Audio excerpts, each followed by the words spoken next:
Fix your stiff throttle. 3 top TPS repairs.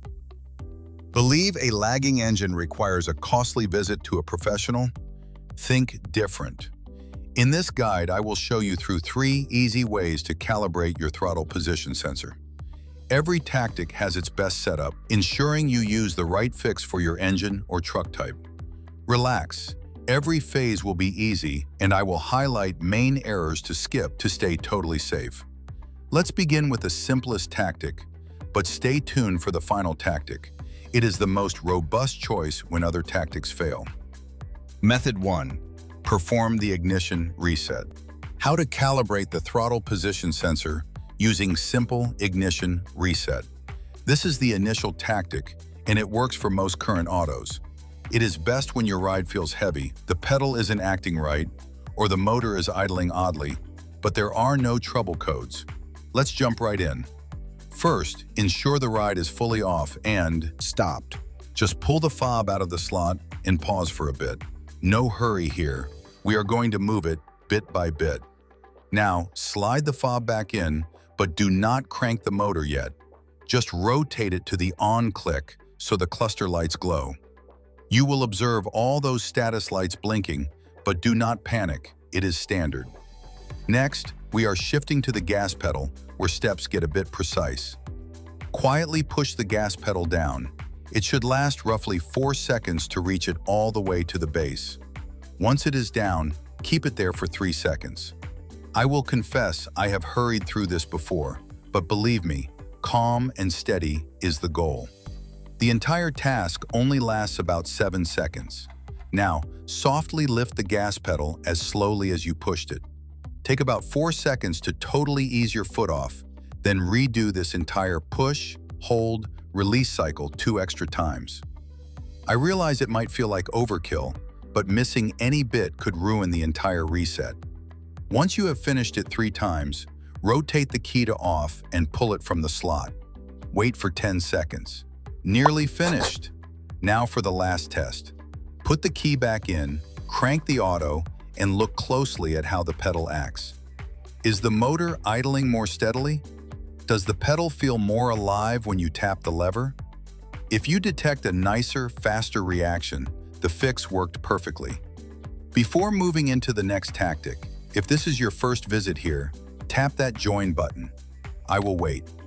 Great, let's keep moving. Method 2. Use the battery pull tactic.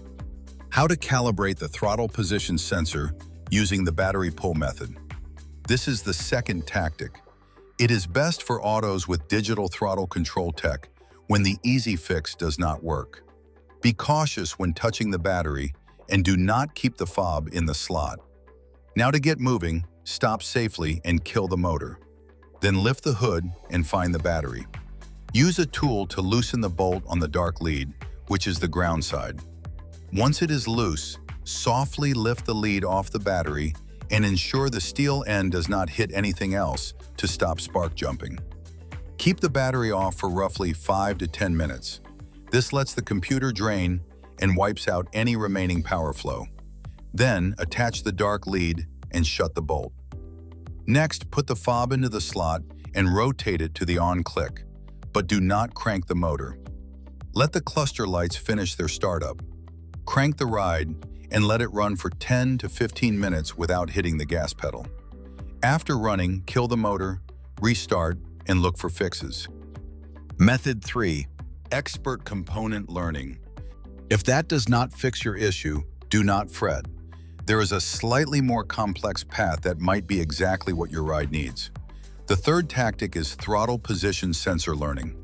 This tactic is for autos with bad throttle position sensor faults or after fitting the throttle body. If constant fault codes are linked to the TPS, this tactic is what you need. But before you begin, if you are doubtful whether your TPS is truly broken, do not skip forward just yet. View the clip link above or in the text to better grasp the clues of a dead TPS. To get started, ensure your auto battery is in fine shape. And here is a fast tip. If you are not relaxed pulling parts, it is smart to get some aid to stop any goofs. Now let's go through it. First, kill the motor and ensure it is cold. Do not rush this bit. A hot motor can be risky. Pull the ground battery lead using a tool and wait for about 2 minutes. Later, attach the lead. Next, rotate the key to the on click, but wait on cranking the motor. Stand by the front of the auto and listen well. You will detect a tiny humming noise from the throttle body. This signifies the valve is finding its spot. Be steady here. The humming often lasts 3 to 5 minutes to end. Once finished, rotate the key to the off click and pull it from the slot. Now we are nearly finished. Crank the motor and let it run for about 10 to 15 minutes to tune the valve. Do not skip this phase as it is vital for the computer to tune properly. Lastly, take the ride for a tiny road test to ensure the pedal reaction is nice. Cleaning guide and closing advice. After fixing your throttle position sensor, keeping the intake port tidy is the next vital phase to ensure your motor stays healthy. A fine rule of thumb is to wipe it every 20,000 kilometers to stop any drive issues. But here is something to look out for. Never use carb spray, oil, or fuel. These can ruin the valve. Rather, use a unique spray like the CRC intake body wash. It is useful, safe on seals, and a top pick for many auto folks. I have put a link to it in the text if you wish to find it. We have just fixed how to calibrate the throttle position sensor, but do not quit there. To stay clear of future errors, view our clip on the clues of a failed throttle position sensor. Spot these warning clues fast and keep yourself from heavy bills. Press here to view now.